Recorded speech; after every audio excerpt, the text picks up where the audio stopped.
SpaceX's Falcon Heavy launches the USS F-44 mission to orbit from a launch complex at the Kennedy Space Center in Florida.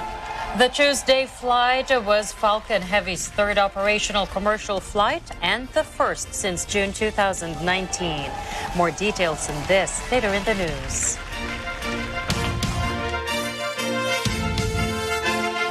Good evening. I'm CJ Hero. And I am Nina Richie Alago Flores. This is Mata ng Agila International. Now for the headlines. President Ferdinand Marcos Jr. declares state of calamity in 4 regions badly hit by severe tropical storm Paeng. Public schools resume full face-to-face classes today, except for areas devastated by calamities. North Korea fires missiles near South Korea's sea border. Drug gangs' violence has forced Ecuador to declare state of emergency in 2 provinces. And Sotheby's to auction rare U.S. Constitution copy in December.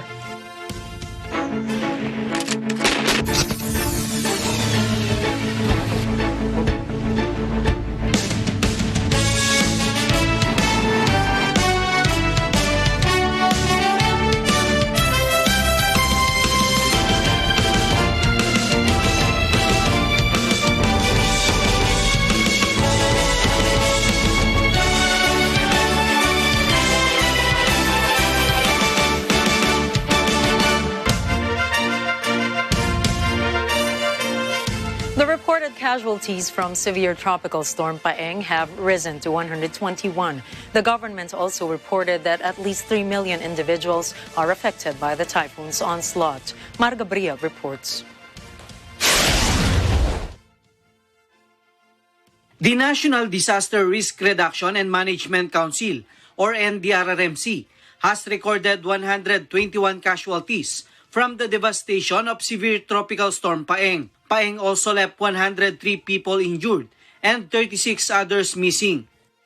NDRRMC data shows 61 of those killed are from Bangsamoro Autonomous Region in Muslim Mindanao, or BARM.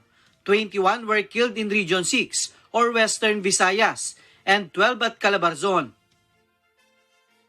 Families affected by the storm in the country have reached 3.1 million individuals, or 927,000 families. 176,000 of which are staying in evacuation centers, while 692,000 seek shelter with their relatives. The number of houses damaged by the typhoon has risen to 11,294, worth 12.7 million pesos. A total of 225 roads and 96 bridges remain closed to motorists because of the damage incurred from the typhoon. Agricultural damage is estimated at 1.2 billion pesos, while the damage to infrastructure is estimated at 896 million pesos. The government is continuously monitoring the aid and other assistance for the typhoon victims, which now reach to 71.5 million pesos. Mar Gabriel, reporting for Mata ng Agila International. Trusted, connected, on point. President Ferdinand Marcos Jr. has placed 4 regions badly hit by Tropical Storm Paeng under state of calamity. Eden Santos tells us more. President Ferdinand Marcos Jr. has issued Proclamation Number 84, placing under a 6-month state of calamity the regions of Bicol, 4A or Calabarzon, Western Visayas, and the Bangsamoro Autonomous Region in Muslim Mindanao or BARM. This is in response to the devastation brought by severe tropical storm Paeng. Under the proclamation, concerned government departments and agencies are directed to continue the implementation of rescue, relief, and rehabilitation measures in the said areas. Concerned government agencies are also directed to coordinate with the local government units or LGUs to provide or augment basic services and facilities in affected areas. The issuance also states that if results of damage assessment in other affected areas satisfy conditions provided by law and if recommended by the National Disaster Risk Reduction and Management Council, the President may put other areas under a state of calamity. Severe tropical storm Paeng's onslaught from October 26 to 29 has resulted to deaths, property destruction, damage to agriculture and infrastructure, as well as disruption in the livelihood of thousands of people across multiple regions. The weather disturbance has adversely affected more than 1.4 million people in Calabar Zone, Bicol Region, Western Visayas, and Barm. The declaration will also allow the government to effectively control prices of basic necessities and prime commodities and enable both the national and local governments to utilize their funds for rescue, recovery, and rehabilitation measures. Eden Santos reporting for Matanang Agila International. Trusted, connected, on point. Various countries have pledged assistance in areas devastated by Tropical Storm Paeng in Mindanao. Cez Alvarez has the story. The United States, China, Japan, and Australia have all pledged support for victims of Typhoon Paeng in Mindanao. In a Twitter post, the U.S. Embassy in Manila said that through USAID Manila and the World Food Fund Philippines, 30 trucks were provided to help transport 10,000 family food packs from the Department of Social Welfare and Development or DSWD to South Cotabato. Another 25 trucks were mobilized to help deliver relief supplies to families affected by the storm. U.S. Ambassador to Manila, Mary Kay Carlson, has also extended her sympathies to the victims and said they are closely monitoring developments to provide assistance to the government when necessary. Meanwhile, Chinese ambassador to the Philippines Wang Shilian said that through its local Chinese chambers, the Chinese government has provided assistance to Dato Odin Sinsuat in northern Maguindanao, where Typhoon Paeng triggered a deadly flash flood. They distributed thousands of cases of distilled water, instant noodles, water containers, rice, coffee, toothpaste, as well as alcohol and anti-mosquito gels for the affected families. Japan Foreign Minister Hayashi Yoshimasa has expressed his sympathies and condolences to the bereaved family of the typhoon victims and assured that Tokyo is ready to provide maximum assistance to the Philippines. Even Australian Ambassador to the Philippines, Hei Kyong-yu, has offered help to the country. Through the Philippine Red Cross or PRC, the Australian has provided 500 life-saving family kits to the typhoon victims. The family kits included emergency household items like sleeping kits, jerry cans, hygiene kits, and tarpaulin for the affected families in Maguindanao and Zamboanga. As of October 31, the United Nations Office for the Coordination of Humanitarian Affairs have reported that over 51 million pesos worth of humanitarian assistance have been provided to affected communities by government and humanitarian partners. Cez Alvarez for Matanang Agila International. Trusted, connected, on point. Muntinlupa City has declared a state of calamity following the devastation of severe tropical storm Paeng. 2 individuals were killed while almost 5,000 people were evacuated when the Laguna Lake overflowed and flooded surrounding houses. Muntinlupa Mayor Rufi Biazon said 8 out of 9 barangays in the city are submerged in water. The City Council has passed Resolution Number 10, allowing the use of the city's Quick Response Fund to address the needs of the calamity victims. The fund will also be used for the distribution of relief and rehabilitation efforts. Biazon also appealed to the national government to set aside budget for flood control projects in Muntinlupa's riverbanks. The full implementation of face-to-face classes in public schools has started this Wednesday, November 2. In an interview with Net25's Ano sa Palagueño or ASPN, Department of Education spokesman Attorney Michael Powa said some schools requested to be exempted from the implementation of face-to-face classes. But not all schools that requested for the exemption were approved, like the Ramon Magsaysay High School in Quezon City and Nagpayong High School in Pasig City. The Alliance of Concerned Teachers, or ACT, lamented that the DepEd has no clear guidelines on the qualifications for exemptions. Attorney Powa said the regional directors, who know the situations on the ground, are allowed to exempt the school. For now, those allowed to continue with a blended learning system are those schools that are directly affected by the typhoon and other calamities, as well as highly congested schools that are not safe to conduct in-person classes. On the issue of optional mask wearing in schools, Attorney Powa said that schools are required to observe minimum health standards like proper ventilation of classrooms and observance of proper hygiene among learners. The official said that private schools have the right to decide their own guidelines and policies. Attorney Powa added that the department would issue a mandatory guidelines or a mandatory DepEd order on the relaxation of face mask use. However, since they haven't issued the amended order, public schools may implement the optional wearing of face masks inside the schools.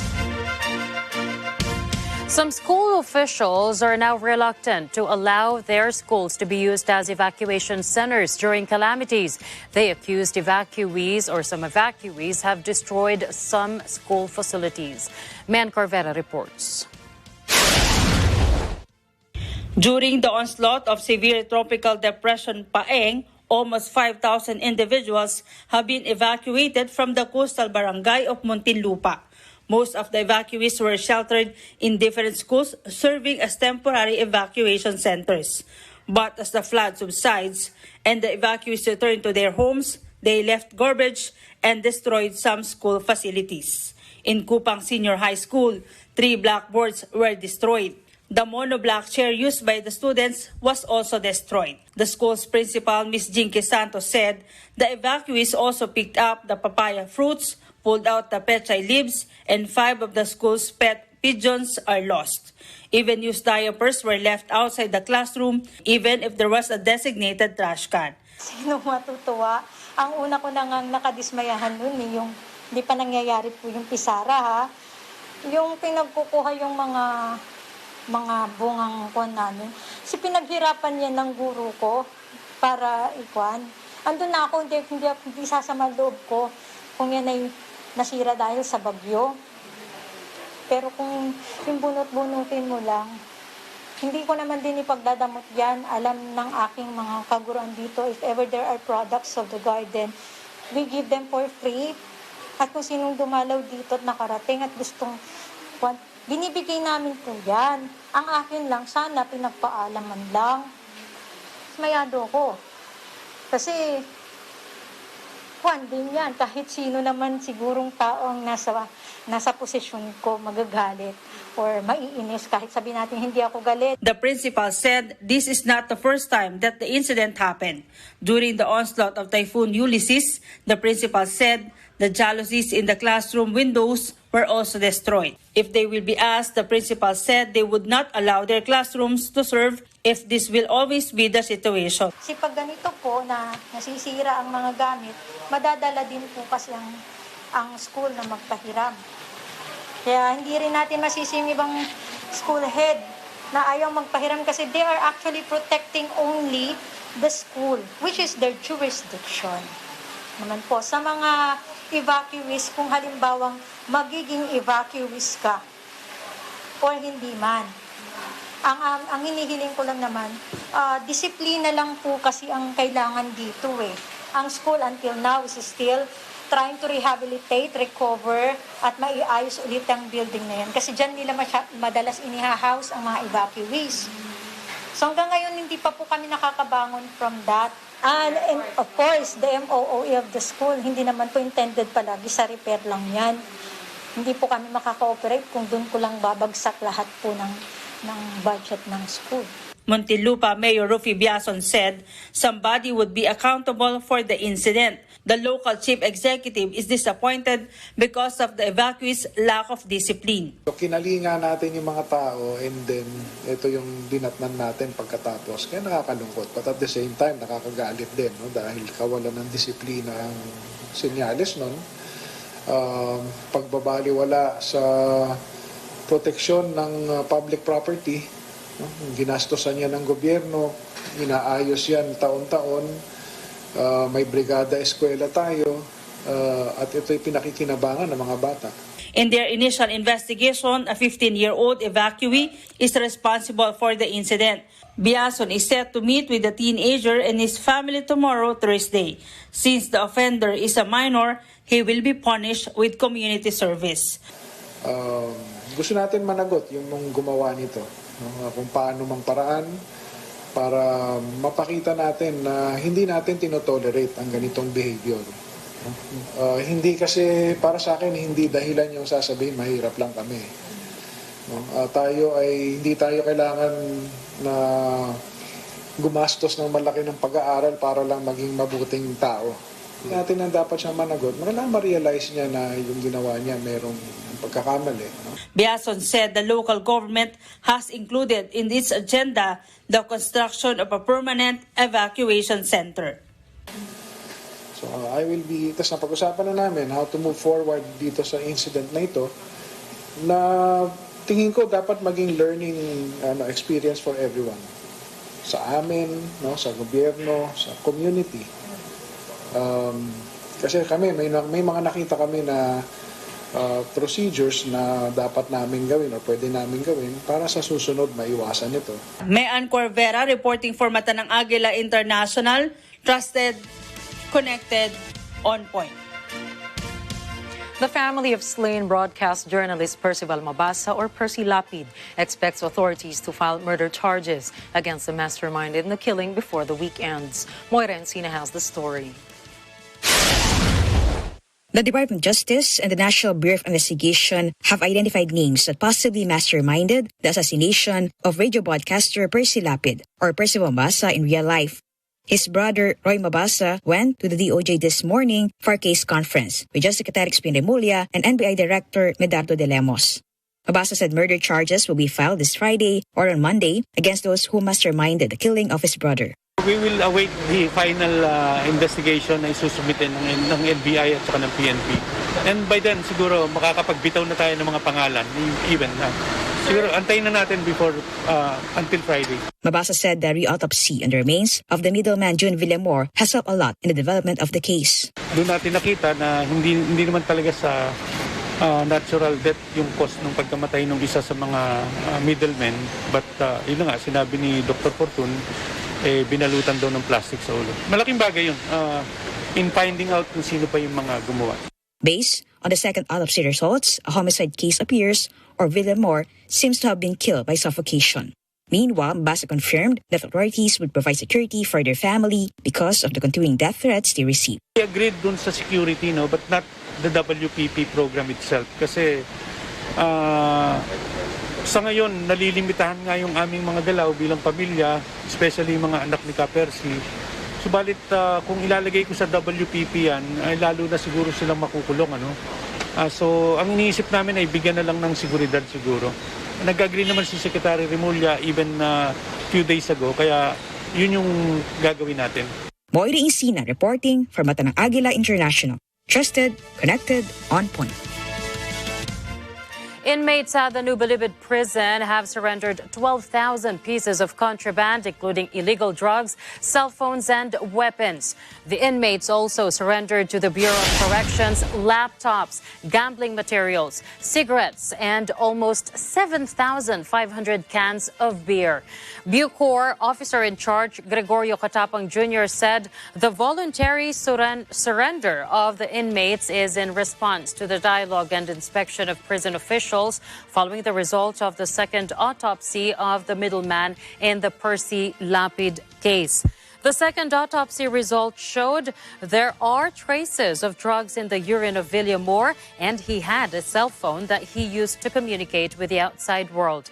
The inmates have surrendered some plastic sachets with suspected shabu and other drug paraphernalia, 1,000 units of cell phones and other communication gadgets, and 1,300 pieces of deadly weapons, including guns and knives. The 7,500 cans of beer were smuggled for 1,000 pesos each. Katapang said this is a first in the history of Bucor that amount of contraband slipped the penitentiary. The Bucor chief said they are investigating names involved in the liquor smuggling, including Bureau of Jail Management and Penology or BJMP personnel previously assigned in the Bucor. Of course, bigyan ng due process ngayon, no? Kung nandito pa sila, imbestigahan namin. Pero kung nakalipat na sila o nakabalik na sila sa unit nila, doon na namin ibabato sa mother unit nila.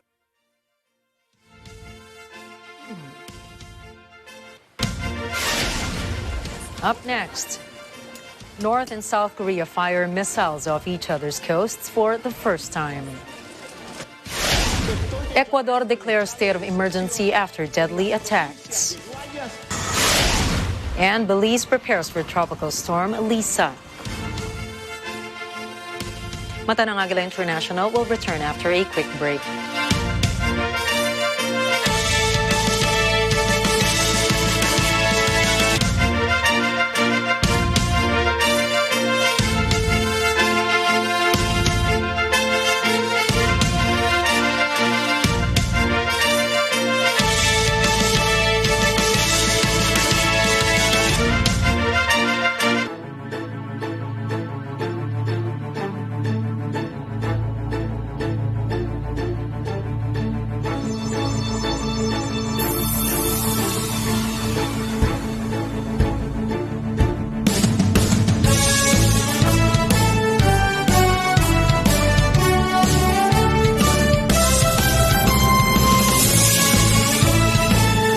Sa atin kung paano ipagpapatuloy ang pag-aaral sa kasagsagan ng pandemya. Mabuti na lamang may mga kumpanya na matagal nang namumuhunan sa tinatawag na Learning Management Systems or LMS platforms tulad ng Kuiper Philippines. On this episode, let us educate ourselves on the ins and outs of educational technology through Yusuke Takagi, the CEO of Kuiper Philippines, and Anton Bailon, Head of Operations and Strategic Accounts of Kuiper Philippines. Kuiper, actually, we built our LMS thinking with the Philippine school in mind. When contents and LMS married each other, we can provide new education like blended learning or personalized learning or adaptive learning, we call it. Open for business with Cesar Vallejos, Sunday, 9 p.m. This portion is brought to you by 318 Automart, Arlex Trading and Construction Supplies.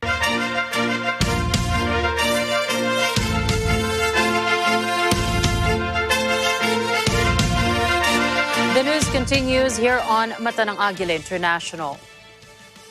For the first time, North and South Korea have both fired missiles landing in waters off each other's coasts. According to Seoul officials, Pyongyang fired at least 10 missiles in both east and west directions. Kim Jong-un's missiles landed about 26 kilometers south of the border, 57 kilometers east of Sokcho, and 167 kilometers northwest of Ulyong Island. It triggered air raid sirens, where Ulyong residents were told to evacuate to underground shelters. The South's military said this was an unacceptable breach of its territory. After 3 hours, Seoul retaliated and launched a missile that landed less than 60 kilometers off the South's city of Sokcho. Seoul also fired 3 air-to-ground missiles, which officials said landed a similar distance past the northern limit line. The demarcation line marks the rough midway point in the sea between North and South Korea, but the North has never accepted the boundary. Earlier, Pyongyang warned that Seoul and Washington would pay the most horrible price in history if they continued joint military drills. U.S. and South Korean intelligence said they expect that North Korea will resume nuclear weapons testing after a 5-year break. In Ecuador, a state of emergency has been declared in the provinces of Guayas and Esmeraldas by President Guillermo Lasso after a wave of violence perpetrated by drug gangs left at least 5 police officers dead. A 9 p.m. curfew is also being enforced. President Lasso says the acts of sabotage and terrorism are a declaration of open war against the rule of law, the government, and the citizens. He says actions are being taken, hence the backlash. Russia's Federal Security Service, or FSB, said they have detained a Ukrainian citizen on suspicion of planning to sabotage a power line in Crimea. The FSB said a man in his 40s had been found carrying diagrams of power lines, 3 explosive devices, and instructions on how to use them. Authorities suspected the man had been recruited by Ukrainian intelligence. However, Ukraine's security service has not commented. Ever since Russia launched special military operations in Ukraine, Moscow has repeatedly accused what it calls Kyiv as saboteurs of targeting its energy infrastructure. Though Ukraine did not claim any involvement, Kyiv officials have welcomed previous incidents, calling them payback for Russia's invasion of Ukraine. Ukraine's President Volodymyr Zelensky said that the grain shipping corridor to get food out of his country needs reliable and long-term protection. Zelensky made a statement after Russia accused Ukraine of using the grain corridor deal to attack Kremlin's Black Sea fleet. Russia also suspended a clause of the grain shipping agreement.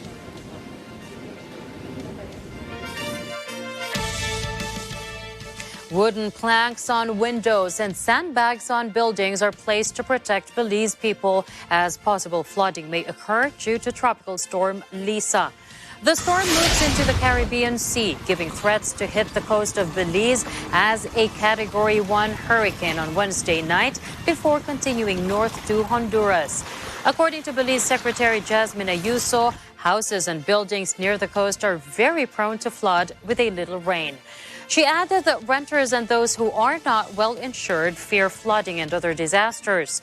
To ensure safety, Belize's borders are set to be closed before the typhoon arrives, and its citizens will not be allowed to get in or out after midday.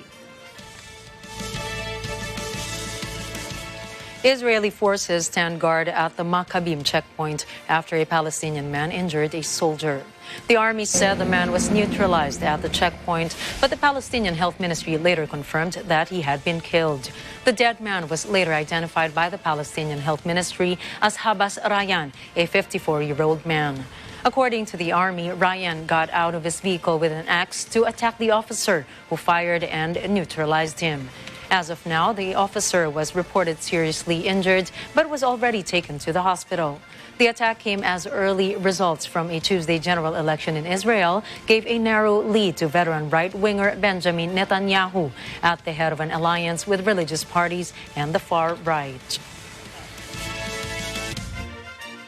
The Algerian president calls for Arab unity to face escalating tensions and crisis. This as he opens the first Arab League summit since a string of normalization deals with Israel divided the region. President Abdelmajid Tebboune says their central and primary focus remains the Palestinian cause.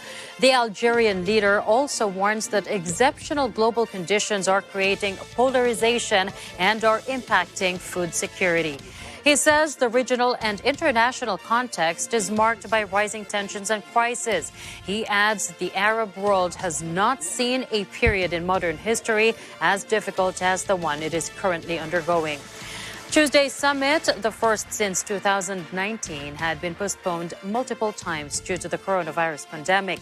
In the meantime, several members of the 22-member bloc, for decades a forum for strident declarations of support for the Palestinian cause, have normalized ties with Israel. The United Arab Emirates went first in a historic U.S.-mediated deal establishing full ties with a Jewish state.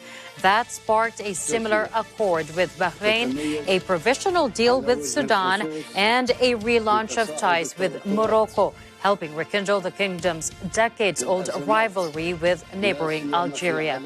Algiers remain a steadfast supporter of the Palestinians, even mediating a reconciliation between rival factions in October. Environmental activists on Tuesday tried to breach the gates of Downing Street as part of a high-profile campaign to halt new oil and gas exploration in Britain. Members of the Just Stop Oil group attempted to climb onto the street housing the Prime Minister's official residence. They were unsuccessful. Video footage on social media shows police officers dragging protesters away from the entrance, as well as others in high-visibility orange vests sitting in the road outside. In a message on its Twitter account, Just Stop Oil says 22 supporters swarmed towards the gates at 11:15 a.m. It says a number of them attempted to scale the gates, while others sat down in the road to block the entrance, with some gluing their hands to the tarmac. The action came as Prime Minister Rishi Sunak chaired a weekly meeting of his senior ministers at number 10 and after BP announced a quarterly profit surge due to Russia's invasion of Ukraine. Sunak, who succeeded his short-lived predecessor Liz Truss on October 25, has ruled out heading to the UN's upcoming COP27 climate change conference in Egypt. He is, however, under pressure to change his mind. Just Stop Oil also wants him to reverse the government's policy of granting new oil and gas licenses for exploration in the North Sea. Facing signs of a growing red wave that could swing the opposition Republicans to power in the House and Senate, U.S. President Joe Biden portrayed himself as middle-class Joe as he attempts to court the blue-collar vote. Biden warned the voters against a proposal from Florida Republican Senator Rick Scott, who suggested putting Social Security to a congressional vote every 5 years. He argued that the Republicans wanted to take away the benefit programs for retirees. He pointed out that the Social Security program was a promise that if an American works hard and contributes to the country, America will give benefits in return. 7 days.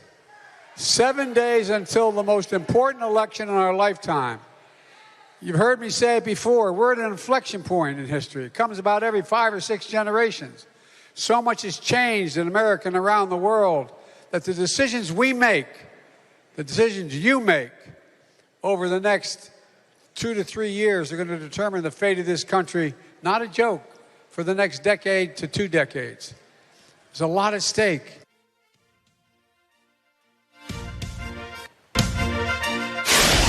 Coming up, displaced Niger students fleeing jihadists return to school. Closure of Equatorial Guinea's borders impacts Cameroonian traders.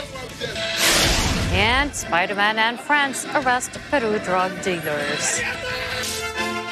Find out more about these stories when we return.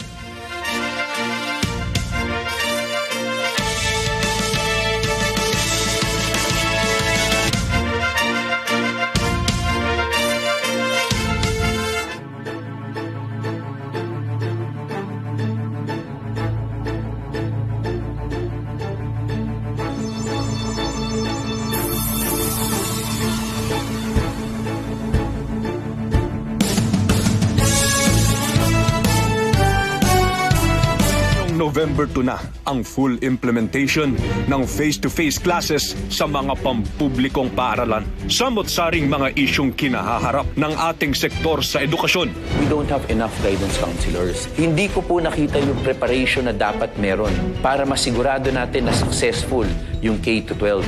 Hahanapan ng solusyon. Pero sinasabi ko, pagdating sa K-3, dapat po dyan, reading, reading, reading. Kasama si Attorney Sal Panelo at Congressman Roman Romulo, Chairman ng Committee on Basic Education and Culture.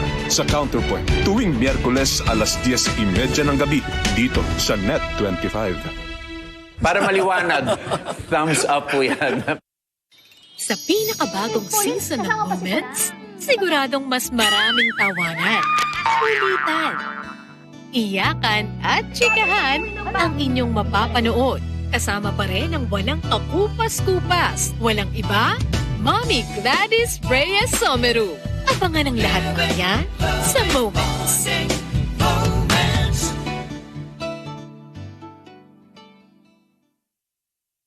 Panalo tayo pag together, walang talo pag together. Let's stand together sa Net 25.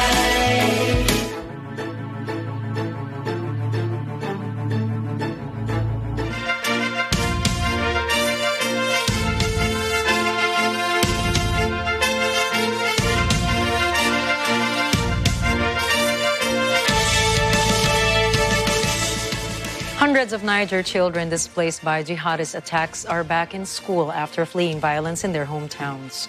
They come from what is known as the Three Borders Zone. Their new school is situated in Aulam, a town in southwestern Niger that has been plagued by jihadist violence for the past 5 years. Vice President of the International Rescue Committee, Harlem Desir, says the situation for schools is very worrying.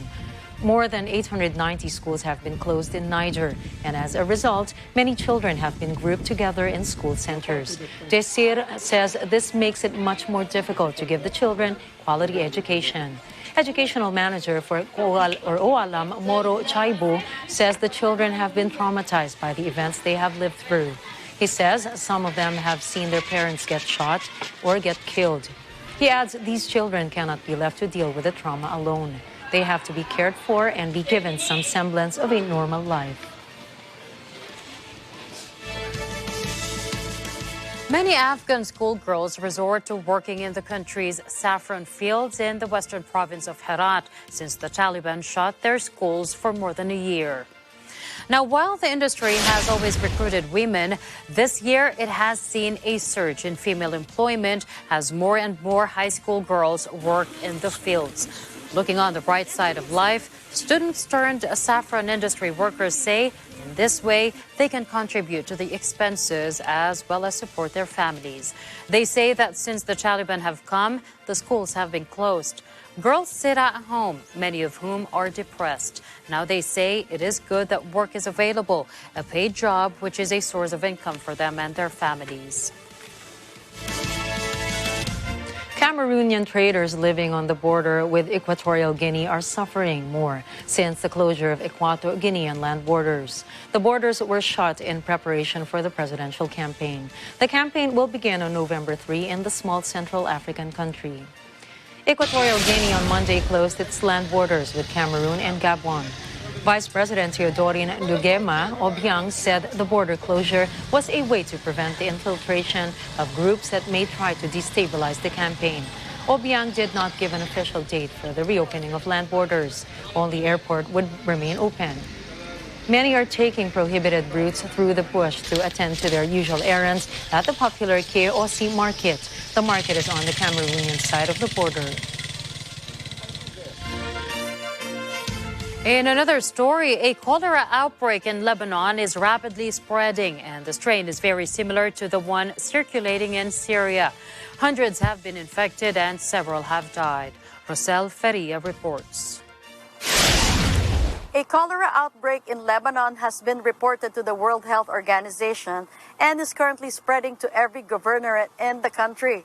It is the first in nearly 30 years. WHO says at present, over 1,400 suspected cases have been reported across the country. The first confirmed case was on October 5. There have been 381 laboratory-confirmed cases and 17 deaths. The outbreak is rapidly spreading. Laboratory-confirmed cases are present in all 8 governorates and 18 out of 26 districts in Lebanon. WHO says the currently circulating cholera strain in Lebanon is similar to the one circulating in Syria. The health agency says cholera is deadly, but it is also preventable through vaccines and access to safe water and sanitation. It can be easily treated with timely oral rehydration or antibiotics for more severe cases. Despite global shortages in cholera vaccine and amid the rapid spread of the outbreak, WHO and Lebanon's Ministry of Public Health are aiming to secure 600,000 doses of cholera vaccine for the most vulnerable populations.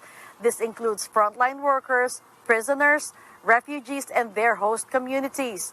WHO says the people in Lebanon are under prolonged, difficult economic conditions and have limited access to clean water and proper sanitation across the country.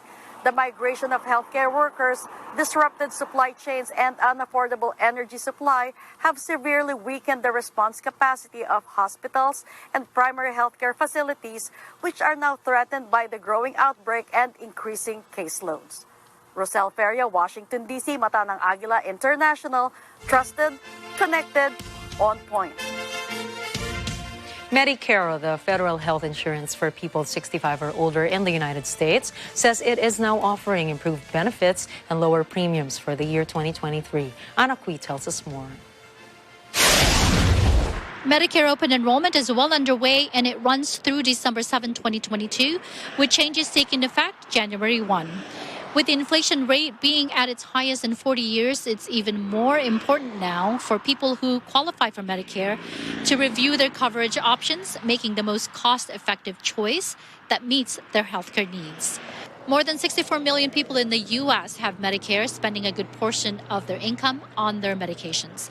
Prescription drugs are generally covered either through a standalone Part D plan, if you have traditional or original Medicare, or through a Medicare Advantage plan, both of which are covered by private insurance companies. As part of the Inflation Reduction Act that President Biden signed into law in August, some changes to prescription drug coverage will take effect in 2023. This includes paying no more than $35 in cost sharing for a month's supply of covered insulin product under Part D. Some plans may already offer a $35 cap. Also, people with Medicare drug coverage will pay nothing out of pocket for adult vaccines, including the shingles vaccine.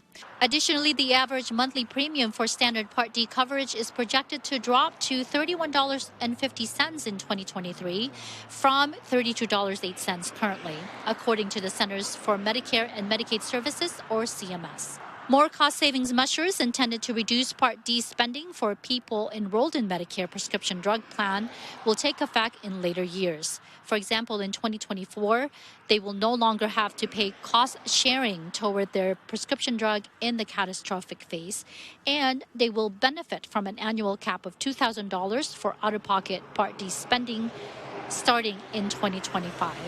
For questions, you can visit medicare.gov or call 1-800-MEDICARE. Anna Cui, Las Vegas, Nevada, mata ng Agila International, trusted, connected, on point. In Australia, the yearly agricultural show in Lismore returns, and spectators are saying what a great opportunity it is to understand where the food on our table comes from. Andrew Hayward reports. Despite COVID-19 restrictions still in effect throughout Eastern Australia, the Lismore Agricultural Show, or the Lismore Show, is on. The annual Lismore Show is an integral part of Lismore society happening every October. Since 1855, the North Coast National Agricultural and Industrial Society is incorporated, has brought early settlers together to share knowledge about farming and to show the world their achievements. It has evolved into what is now known as the Lismore Show, entertaining people for over a century. Contributing to the constant growth of tourism by attracting locals and travellers to the Lismore Show provides a yearly delight to spectators. Despite COVID-19 restrictions still in place, the Agricultural Show observes current safety requirements. Spectators shared with us how the show has delighted them this year. I think it's really important people understand that these are the people that feed literally the country, and they're competing to get their cattle to be the best cows in Australia for a reason. People don't understand that there are different breeds of cows and they live in the country, and I'm like, I don't do farming, but I know that's not the same as that. I think people need to know, like, it's a huge part of our economy, and it's a huge part of the community, and we should support that. It's so fun and refreshing to be back to how things should be. Normally it's a 12 months preparation, but because of the floods and what we've done, what's happened to Lismore this year, we've done it in the last 4 months. We've got the FMX bikes, we've got a circus, we've got the rodeo on Saturday night, and various attractions around the ground. Plus we've made it a free gate in 2022 because of the floods. The general public that come to the show just come from, well, we've got people coming up from Port Macquarie, Tenterfield and the coast. So we pull them from a very wide area. Andrew Hayward, Lismore, Australia, Matanang Agila, international, trusted, connected, on point. 4 of the Avengers swooped into a dangerous Lima neighborhood over the weekend to arrest several wanted drug dealers. The operation, dubbed Marvel, saw 4 special Peruvian officers dressed as Spider-Man, Captain America, Thor, and the Black Widow. Upon arriving at a specific house, the 4 superheroes broke down a steel door and barged in. According to the police, the suspects were surprised. They first thought that the Avengers were making a joke. But as 10 backup officers charged inside the room, the wanted drug dealers became alarmed. Police Colonel David Villanueva stated that the suspects were involved in a micro-commercialization of drugs. They were able to seize 3,250 small packages of basic cocaine paste, 287 bags of cocaine, and 127 stacks of marijuana. Villanueva said the suspects were about to sell the drugs in a park nearby. A kilo of cocaine paste sells for roughly $380 in Peru, while a kilo of cocaine hydrochloride, the purest form, sells for about $8,000.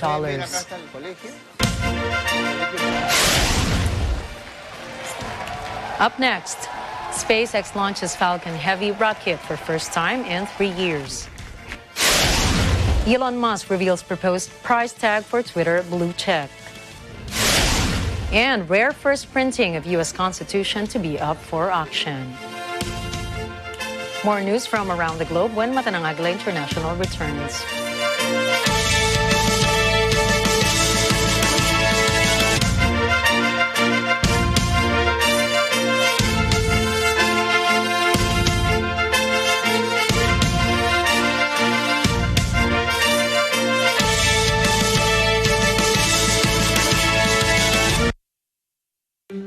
Alam namin ang iyong pagsisikap. Dama namin ang iyong mga sakripisyo. Kita namin ang pagharap mo sa bawat pagsubok. Kaya sa kabila ng mga hamon ng buhay, nandito kami para umalalay. Kasi katulad mo, gusto rin namin ang magandang bukas para sa kanya. Hatid namin ang dekalidad na edukasyon at makabagong pasilidad sa abot kayang halaga. Kaya huwag ka na mangamba. Sasamahan ka namin tuparin ang mga pangarap niya.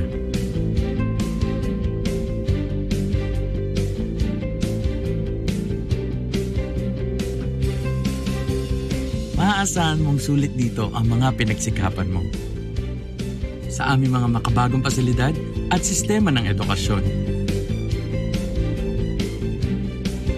Mailalabas natin ang aking talino at mga kakayahan niya. Kahit sa munting halaga, makakasiguro ka na makakasabay siya sa mabilis na pag-ikot ng mundo. Sa new era, karamay mo kami sa bawat hamon. Kaagapay mo kami sa bawat hakbang. Kasama mo kami sa bawat ngiti at tagumpay.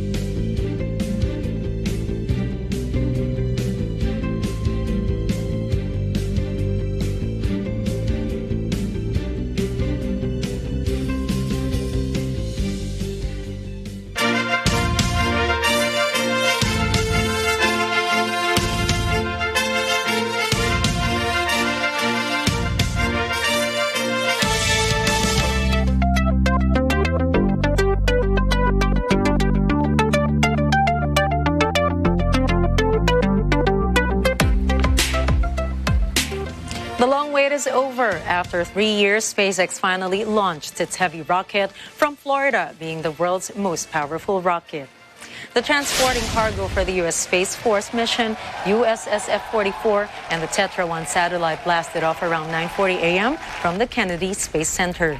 The rocket's two side boosters returned to Earth after a few minutes and its craft's main stage was lost. The Tuesday flight was Falcon Heavy's third operational commercial flight and the first since June 2019. Falcon Heavy is used to launch up to 64 tons into further orbits, and it was also chosen to fly parts of its future space station set to orbit around the moon. On November 14, the transporting cargo is tentatively set to have its uncrewed flight launch.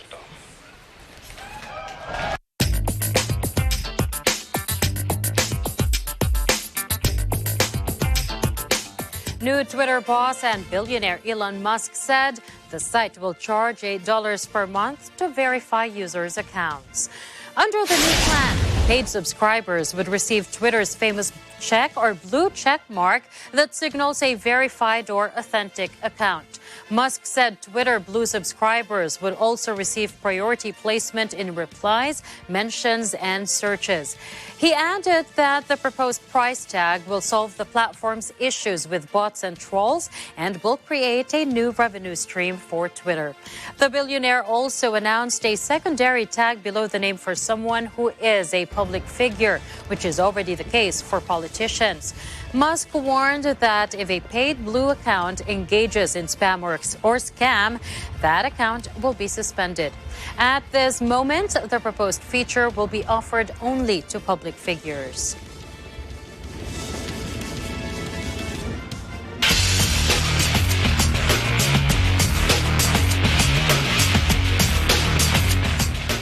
Filipino Olympian Carlos Yulo made impressive turns in qualifying at the 51st FIG Artistic Gymnastics World Championships in Liverpool, England. Philippines Golden Boy advanced to the finals in floor exercise, vault, parallel bars, and all-around events. Yulo placed first in floor exercise with 15.266 points. He finished second in the vault event with 14.84 or 849 points and fourth in parallel bars with 15.300 points. The 4'11" champion scored 84.664 to finish third in the men's all-around qualification, on pace to improve his 10th place ranking in 2019 finals. Yet Yulo did not make it to the finals in the three other events: the rings, horizontal bar, and pommel horse. The men's all-around finals will be on November 4, with the apparatus finals set on November 5 and 6.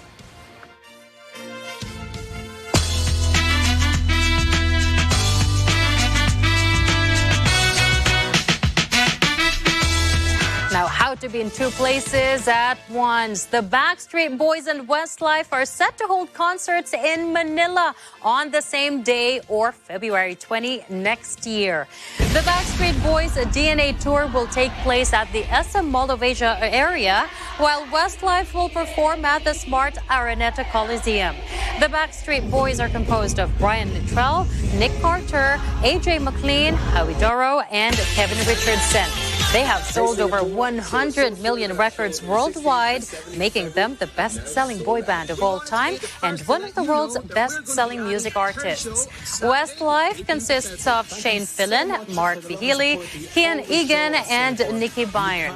The group temporarily disbanded in 2012, but later reunited in 2018.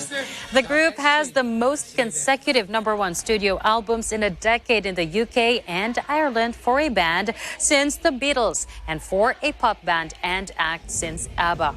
Surely, fans of the two most popular boy bands of the 90s will have a hard time deciding which concert to go to. Perhaps a coin toss can help solve the dilemma. Well, the power of Swifties cannot be denied for sure. Taylor Swift just made history for being the first artist ever to take the entire top 10 spots in the U.S. Billboard Hot 100 chart, barely 2 weeks into the release of her album Midnights. Billboard confirmed this in an article it tweeted, saying it is one of the most historic weeks in the chart's 64-year history. Midnight's success means Swift now has 40 songs to have made it in the chart's top 10, the most any female artist has ever had. In a Twitter post, the singer-songwriter said she is in shambles and has expressed her joy in having devoted fans who have supported her all the way to secure the 10 spots. Swift.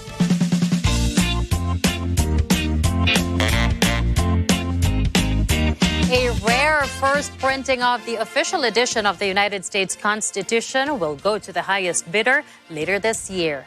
Sotheby's in New York will auction off one of only 2 privately owned first printings of the U.S. Constitution. Approximately 500 original copies of the historical document were printed. 13 are still in existence. 11 belong to institutional and government collections. The document will come to auction for the first time in a dedicated live sale on December 13. It is estimated to go for as much as 20 to 30 million U.S. dollars. What I personally like is the idea that of the 13 copies, 11 are being cared for by institutions. I would like, and one now is being cared for by a private individual. I would like to see another private individual or perhaps a group being responsible for the care of this very important document. It's a truly special object to be able for us to handle. And I was encouraging people to come by beginning on November 4th to see it. It's going to be in the galleries. People might know some of the texts of the Constitution from their civics classes from middle school. But actually being able to come by and see it and be in front of it, I think is certainly a special moment for people such as myself who deal with wonderful things all the time. I think it has a meaning for Americans, and I also think it has a meaning for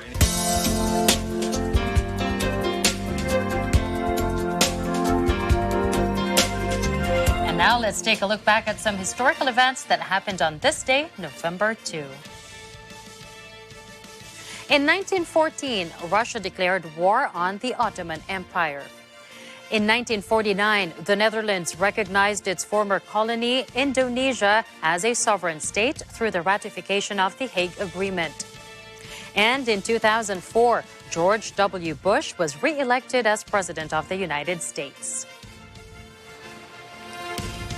And to help you go through your week, here's a quote from Julie Andrews, an English actress. Perseverance is failing 19 times and succeeding the 20th. And most people would quit on the 5th failure. Yep, so don't stop. Don't stop. Keep going. And that is a wrap for tonight's news. Catch the latest updates on our social media channels. I'm CJ Hero. And I am Nina Richie Alago Flores. Please stay tuned for Attorney Sal Panelo's Counterpoint with Pasig Congressman Romanti Romulo. This is Mata ng Agila International. Trusted, connected, on point.